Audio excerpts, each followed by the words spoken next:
Yo, what up? How you guys doing out there today? This is your boy RotoBeast from DFSCheatSheet.com.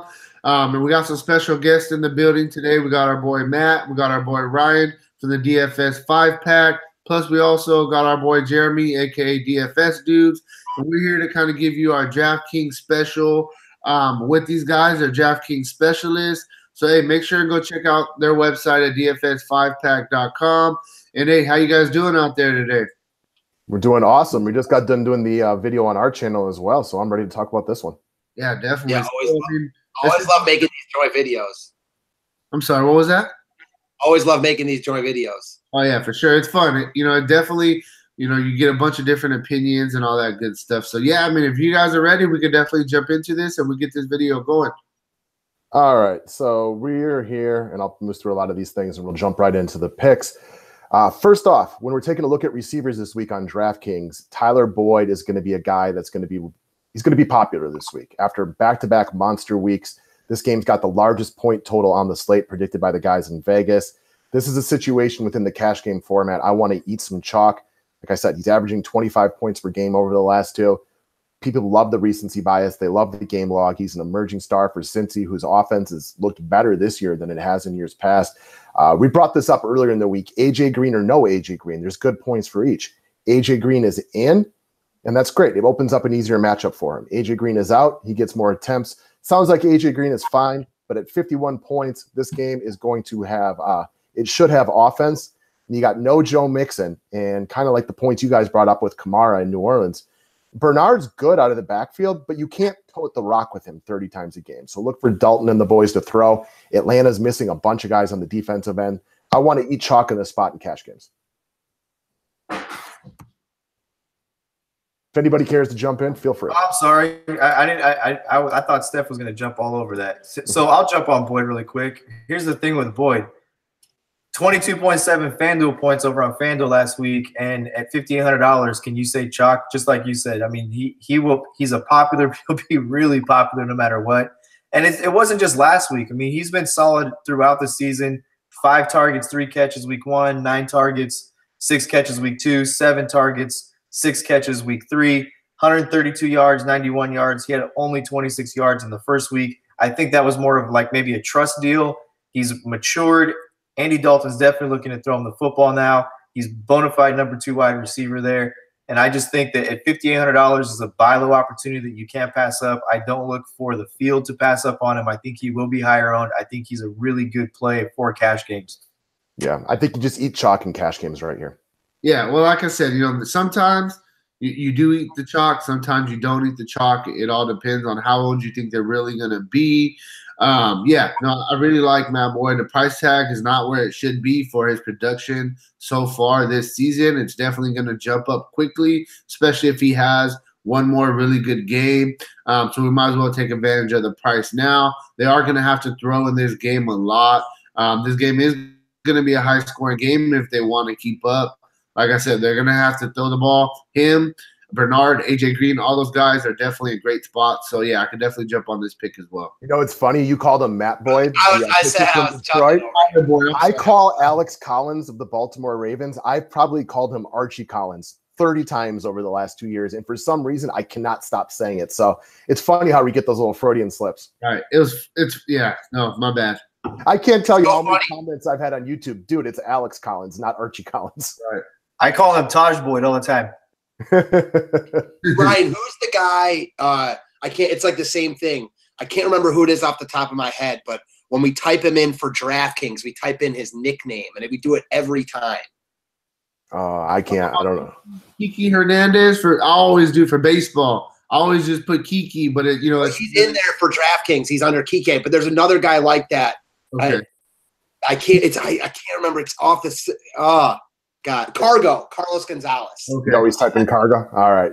All right, moving along, Matt. So we'll switch over to one of Matt's GPP plays. But as we mentioned in our video earlier, I think there's a lot of crossover this week between GPP and cash, and we both are looking at Zeke over on DraftKings. Matt, I'll allow you to elaborate. So I love Zeke here. He's probably my favorite play on the entire slate for any position. He is just going to eat in this spot. So you started off, Detroit looked good on Sunday night, but as you kind of alluded to in the last video we made, they really scripted New England well. They played New England probably as well as I've seen a team play New England in the past few years. Not only did they beat them up well, but they controlled the game. I mean, they had the ball the entire time. So, yeah, Detroit's defense was going to look good there. Even with that game, they're last in the league in yards per carry allowed and rushing yards per game allowed. I mean, that tells a completely different story than what we saw on Sunday night. This is a guy in Zeke who came into the year, obviously, as one of the elite running backs. He struggled last week. His struggles were well documented. He had the late fumble coming after he had the awful illegal touching penalty where he stepped out of bounds on a pass that definitely should have been a touchdown. I love the redemption spot for Zeke in a game that I think is really competitive. Dallas has taken a lot of shit for not featuring Zeke and getting him the ball enough. I think that completely changes today, tomorrow, or on Sunday, whenever you're watching this video. I think they make a serious concerted effort to just feed him the rock. And much has been made about Dallas's O-line not being as good as it was, and it's not as good as it was. But it's still better than Detroit's D-line. And I think Zeke just eats here, and he's better than anyone on Detroit trying to stop him. I don't know how you guys. I'll jump in real quickly. The points that we like about him is kind of what we talked about. Dallas's skill position players are about as bad as you've ever seen on a team. This is the week for me that they finally just say, just give him the ball every single time. You're better off running the ball with Zeke with 8 in the box than you are trying to throw it with Dak Prescott to whoever their, quote unquote wide receiver is. It's a get up spot for Dallas and a letdown spot for Detroit. Yes. Crazy thing for me on this is we talked about Gronk on the other video and some negative stuff that was around him and a reason why I liked Gronk. So one thing I'll say about Zeke is I love Zeke because of the fact that he was quoted as saying he's not going to ask for more touches. And Matt, you said he struggled last week. He did struggle with the fumble and the illegal touch, but he ran for 127 yards. He had 8 targets for 11. He had 8 targets, 3 catches, and 11 yards. 13.3 FanDuel points. If he scores a touchdown, and he could have scored 2 touchdowns last week, that's a 25-point game for a guy who was at $8,000, right? He struggled more in real life than he did in fantasy. Absolutely, and it's just because – so there's so many times – he's a great example to our viewers of a guy that is a perfect target of the following week because he had a great week from a production standpoint. He just didn't get the fantasy points to back up the performance. And the reason that usually is didn't get in the end zone. I mean, he ran for 127 yards on 16 carries. Detroit is going to be far worse against the run this year than Seattle will end up being. I think it's a great spot for Zeke, for a guy who's – when you say I'm not going to ask for more touches, just like I felt like with Gronkowski, I feel the same way about Elliott. They're going to get him the football this week. They're giving him more touches. Not run through Dak Prescott. That's an indirect way to say give me the freaking ball. That's like you're getting him the ball. Can't run through Dak Prescott. Oh, guys, all right, slow down. One person at a time, please. Yeah, real quick, let me just butt in there. So, we did our running back picks last night, and Zeke was actually in there. I love Zeke this week. We just talked about how Detroit, they had a really good game plan for New England. New England didn't have the best week, but still through 3 weeks, Detroit has allowed the most rushing yards of any team, and it's by a good little margin. So Detroit's getting ran, all over. They're getting gashed. Zeke, his carries are down. But like you guys said, he indirectly asked for more carries. And not only that, since his carries are down, he's actually getting more targets in the passing game, though, as well. So that's kind of making up for the carries that he was lost. So if he's going to continue getting more targets and they're going to give him 4 or 5 more carries, it's just extra volume that, he's going to have some more opportunities this week. I love Zeke this week. I definitely think he's a great pivot off of some of the higher owned guys that are going to be at running back for sure. That's our speak. Zeke the Freak this week. Yep. All right, next up, a guy you mentioned briefly on our other video, a guy that I expect to get some love in all formats this week, Trey Burton, kind of a little fantasy darling moving into the year. He's been slowly and surely getting a little bit more utilized by Mitch Trubisky. Very good possibility Anthony Miller's not in this week, which could only help his target share. And the Buccaneers, through 3 games, have given up 25 catches for 329 yards and a touchdown to the opposing tight ends. We saw not only Vance McDonald truck over Conti last week for one of the coolest touchdowns of the year, but also, got to move back here a little bit. How did we move around like this? All right, sorry guys. Was that not the ultimate get off me kid? Like you're a child. Get off me, little child. That was fun. That was pretty good. So they've been getting blasted by the tight end position and a lot of stuff across the middle of the field, the slot position as well. And Chicago just doesn't have a lot of options, but Tampa Bay's actually been pretty stout against the run. Only 3.6 yards per carry allowed, so they're going to need to throw the ball a little bit. And Tampa Bay has just enough offense that they could push the Bears to throw a little bit. And most importantly, he's cheap, cheap, cheap. Yeah, no, definitely. I think he's going to be really popular this week. I wouldn't say he's going to be chalk, but I think he's going to be popular. I know that it just feels like a spot where this is a really good spot for him. We've got enough information now for people to start looking at DVP numbers and seeing, making obvious picks. And this is a guy who's at a very fair price. He's got good opportunity. And I think it's a really good pick. Yep, 25 catches they've given up to the tight ends already. So that's something that I was looking at and right away. And we watched, Vance McDonald and Jesse James are not great tight ends. They're fine. They're good. I mean, I won't even go as far as say they're good. And they were having their way against Tampa Bay on Monday night. Yeah. No, I mean, I don't got much to say about the pick, but I definitely think it's a really good pick. All right, next up, Matt, looking at Odell Beckham Jr. in GPPs. Yeah, I love OBJ this week. So I see you smiling over there, Jeremy. I had to bite my tongue before on the previous video because I would have gone on like a 20-minute spiel. I freaking love Beckham this week for a lot of reasons, and none short of what you guys started to get into on the last video. I do like Eli Manning this week too, Steph, like you talked about. But Odell Beckham is really the guy. Sorry, I got to pull up Ryan's. Sorry, I didn't have the slide pulled up. So first off, I know much has been made about how Odell is going to be matched up with Lattimore. Lattimore is really good, no doubt about it. Lattimore is really good. He's a top 10 corner in the game. You could argue that maybe he's a little bit higher. He's not a guy personally that I won't, take an elite wide receiver against. Really, the only guy that falls into that category for me personally is Patrick Peterson. That being said, I understand why people are scared about it, but I just bring them back to week 1 when he faced Jalen Ramsey, a better cornerback than Lattimore. Beckham 8 week 1. He didn't score. He hasn't scored this year, but he had close to 10 grabs for over 100 yards.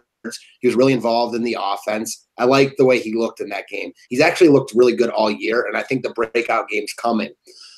No Evan Ingram here will definitely increase his target share. And considering, and we talked about this, the Saints have been really good against the run so far earlier in the year. I think that the Giants, because of that, are going to need to throw. It's a big-time game. They have the late spot. They play at 4:25 Eastern. There aren't that many late games. Beckham is from the outskirts of New Orleans. Big-time get-up spot for Beckham. And Ryan, I just want to touch on this point because me and you are very in sync in how we look at stuff this week. And I could have brought this up with Boyd, but I wanted to save it for Beckham. There are a few guys at wide receiver, cheaper guys that are going to be really popular.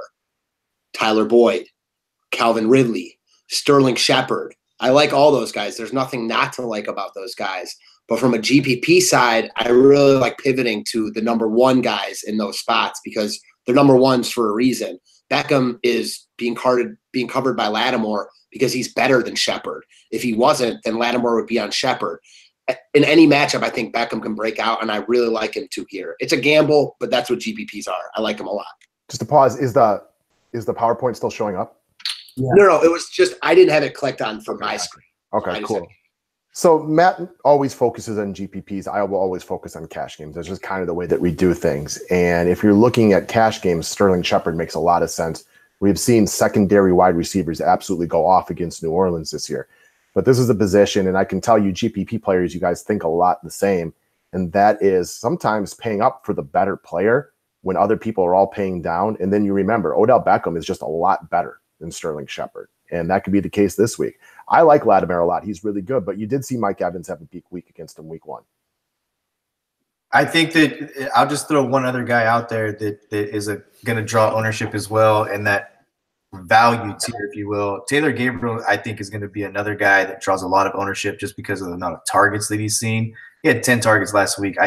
And you're right. Because of that, and to me, I don't know about you, Matt, I'm not even looking at it from the standpoint of I'm going to go against the grain and pay up because I think other people are going to pay down. I'm looking at it simply from a couple of factors. Game flow, opportunity. It's Odell freaking Beckham. He hasn't found the end zone yet. 15 targets, I believe, week 1. I think he had 10 again last week. I think his total numbers, don't quote me on it, but it's somewhere around 34 targets and 24 catches, almost 300 yards receiving. That amount of opportunity, it's a matter of time before he finds the end zone. I think Odell Beckham finds the end zone multiple times this week. I think the Giants stay in this game and put points up on the board. Nobody likes to be embarrassed. Nobody likes it. Playing in New York in front of under that scrutiny. I just think the Giants are going to be okay this year. I think this is kind of like I mentioned with Gronk, a get-right spot. I think they may not win the game, but I think their offense will start to click. And I know that the Ingram's out, like you said. That just opens up more opportunity for Odell Beckham. And I don't care who covers him. Odell Beckham can catch the ball against anybody. He is a premier wide receiver in the NFL. He's a premier route runner in the NFL. The guy can get open. He knows how to get open. And this is a spot here where there's just too many other factors where I think people are going to be looking. That's kind of like the icing on top where I think people are going to be looking elsewhere. I'm picking Odell Beckham because he's just one of the best wide receivers in the NFL, and this is a great opportunity for him. The cherry on top is where you're going to get depreciated ownership because guys are going to look to plug in the value wide receivers. It's an easy way to build also, right? It's easy to be like, man, I got Taylor Gabriel and I got Boyd and I got, there's four wide receivers that you could easily plug in your number 2 and number 3 wide receiver spots and get 2 premier running backs this week. So, you can look at that angle also. But Odell Beckham is just Odell Beckham. Yep. He's obviously really, really, really good. And the one bad game he had week 2, that wasn't his fault. Did anybody watch that game on Sunday night? That was the worst offensive line play schematically that the Giants could put together. And the Dallas defense was after Eli Manning. He had no time to even throw a 10-yard out pattern, much less, try to go deep. That's why Saquon Barkley had 432 catches that day.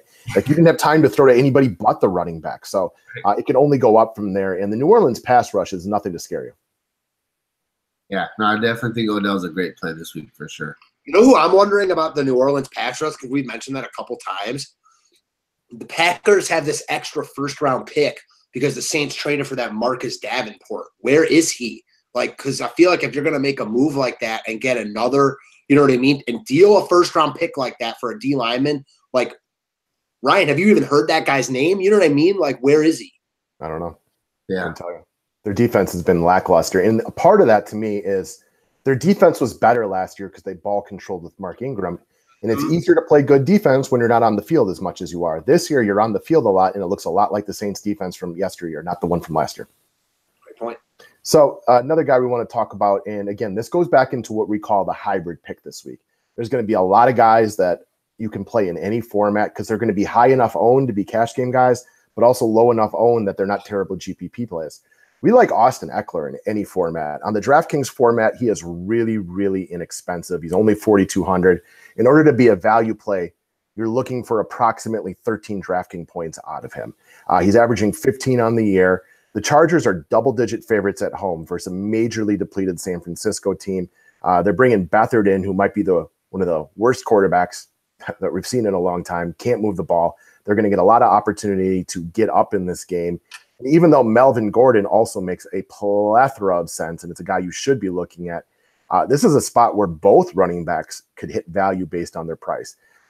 If you watch the games, Austin Eckler looks like the better player than Melvin Gordon. His 8.15 yards per carry this year are insane.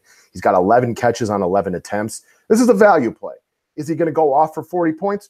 Nope, not going to happen. He's not going to get enough touches for it. But in the game, if the Chargers play well offensively in the first half and get up 17-0, which is realistic against a team that's just not going to be very good post Jimmy G, Eckler could see an extra 5 to 10 touches this week. This guy is giving incredible value per touch this year. If you tell me he gets 5, 6, 7, 8 extra touches, which is possible this week, he could get 20 this week. Yeah. Just real quick, one thing I'll just quickly add in on this pick. This reminds me of when I picked Todd Gurley week 2. He had an absolutely monster first half. 30 fantasy points in the first half for Todd Gurley. They were up by 30 points after the first half. So Gurley's back. I think his name is Brown. Brown ended up getting almost 15 carries because they were up so big they didn't want to just run Gurley over and over. And Melvin Gordon being a guy with injury history. I definitely could see this spot being the exact same thing. They get up, okay, second half, we're going to go to our backup, and we're going to let him eat a little bit. So, yeah, no, I definitely think that this is a solid play at a very dirt cheap price. Yeah, he's very cheap on Eckler.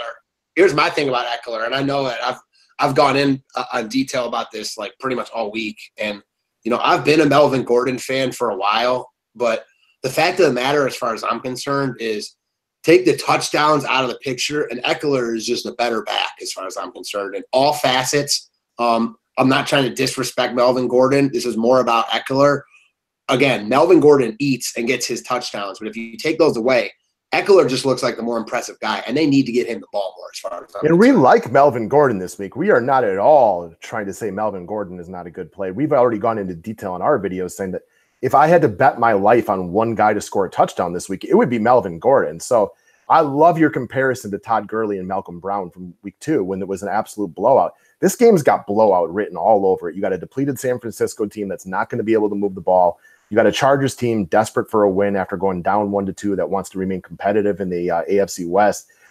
This guy's points per touch are excellent. It reminds me a lot of Alvin Kamara early last season when they were only giving him a few touches per game, but he was making the most of it. No, Austin Eckler is not Alvin Kamara, but he's really explosive and he's really good. And if you look down at this price point on DraftKings, you're going to see Aaron Jones right there. As a Packer guy, I've fielded a dozen questions on Aaron Jones this week. I love Aaron Jones. He is one of the most explosive backs in football, but I don't trust Mike McCarthy to get him the ball religiously because Mike McCarthy just doesn't think things through that way. So I like Eckler down here, and I love your Malcolm Brown comparison. I think that was a really good comparison. My 2 cents here would be I don't love – on FanDuel for his price, I don't love him as an RB2. I like him as a flex play. I think he's a perfect flex player. You guys know cash way more than I do. I don't pretend to be a good cash game player. I depend on you guys for stuff like that. But from a tournament standpoint, I think he fits really good in a flex spot.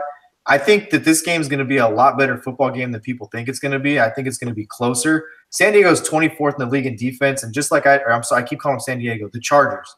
The Chargers are 24th in the league in total defense. I know it's C.J. Beathard. C.J. Beathard, I believe, had like a 66 or 67% completion percentage in the games he played last year. Only 4 touchdowns and 6 picks. They were very high on Beathard before the coaching change, and then they went and moved and got Garoppolo. I think that the 49ers with Bridia, and they've got the old man in Morris, they've got Garcon, they've got Kittle. I think they move the football well in this game, and I'm not buying into the Chargers. I didn't buy into them last week when this was they had a super high implied total.